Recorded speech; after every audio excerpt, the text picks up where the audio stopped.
আসসালামু আলাইকুম। চলে আসলাম আপনাদের মাঝে নতুন একটা রেসিপি নিয়ে। আজকে আমি রান্না করব সামুদ্রিক মাছ, তুলার ডাঁড়ি মাছ, আর ঢাকায় বলে এটি বেলে মাছ। যাই হোক না কেন, একজনে এক নামে চেনে। মাছগুলোকে আমি নিয়ে আসলাম, এগুলো ভালো করে ধুইছি। সাথে পটল দিব। এখন ফ্রাই প্যান বসায় দিলাম, তারপর তেল দিয়ে দিলাম। এখন মাছগুলোকেও দিয়ে দিলাম, উল্টাই পাল্টাই ভেজে নেব। তারপরে পটলও ভেজে নেব। কেচে নিচ্ছিলাম, ভাজা হয়ে গেছে। এখন আমি তুলে নেব, তারপরে চলে যাব পরবর্তী রান্নায়। এই যে মাছ তারপর পটলগুলো ভাজা হয়ে গেছে। ফ্রাই প্যানে আরেকটু তেল দেব, পেঁয়াজ দিব। পেঁয়াজের সংখ্যাটা একটু বেশি দিব যাতে মাখা মাখা হয়। অনেকে বেশি পেঁয়াজ খায় না, কিন্তু আমি বেশি পেঁয়াজ খাই, তাই পেঁয়াজের সংখ্যাটা একটু বেশি দেই। পেঁয়াজটা লাল লাল পর্যন্ত অপেক্ষা করব।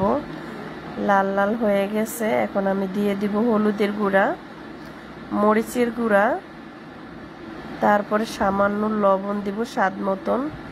সামান্য একটু লাড়াচাড়াও দিব তেলের সাথে। তারপরে দিয়ে দিব সামান্য একটু পানি। এখন ভালো করে কষায় নিব তরকারি, মানে মশলাটাকে। কষানো হয়ে গেছে, তারপর আরেকটু কষায় নেব, নয়তো হলুদ মরিচের গন্ধ আসবে। আসলে আমি আদা রসুন বেশি একটা খাই না তরকারিতে গোস্ত ছাড়া, তাই ভালো করে তরকারিটাকে কষায় নেই। দিয়ে দিলাম আমার মাছ আর পটলগুলো, সামান্য একটু পানি দিয়ে নিব।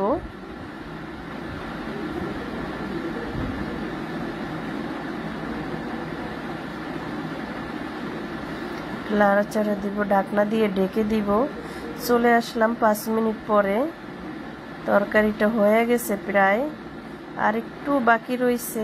ধনেপাতা দেব সাথে, আমি একটু দিয়ে ঢেকে দিব। এভাবে রান্না করে খাবেন আমার মতন, দেখবেন আপনাদের কাছেও ভালো লাগবে।